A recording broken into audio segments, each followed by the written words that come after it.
ينقص 20 كيلو. كيلو كبعين كيلو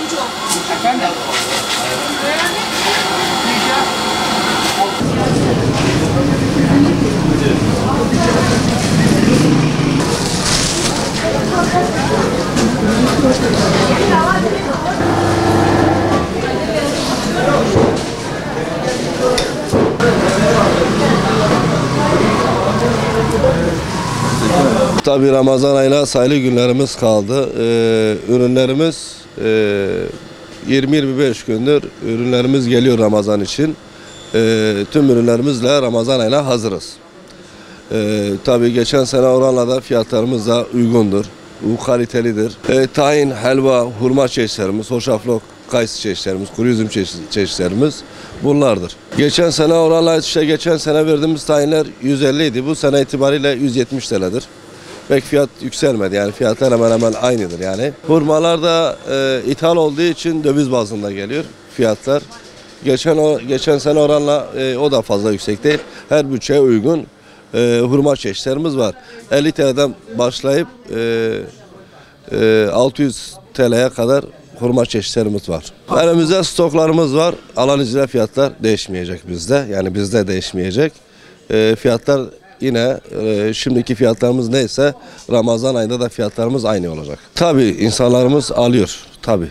Tayin satışlarımız, helva satışlarımız, hem günlük kullananlar var hem Ramazan için ayı içinde hazırlıklar yapılıyor yani. Şimdiden başladık yani.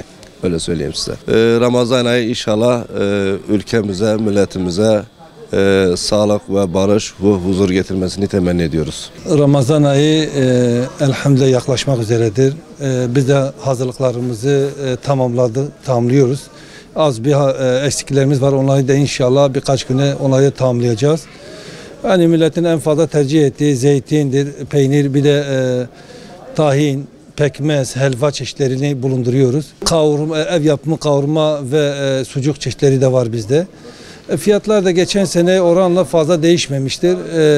Bu sene de fiyatlarımızı da inşallah sabit bırakacağız Ramazan dolayısıyla. Müşterilerimizi bekliyoruz. Yani peynir fiyatları şu anda 160-170'ten başlıyor köy peynirleri. Öyle daha yani 350'ye kadar çıkıyor yani çeşitlerine göre. Zeytin fiyatları da 100 milyondan başlıyor. O da 270 milyona kadar çeşitlerimiz vardır.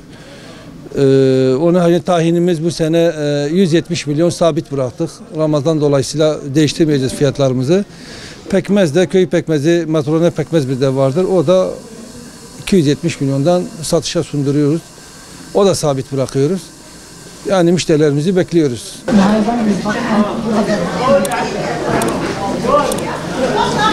Tamam be.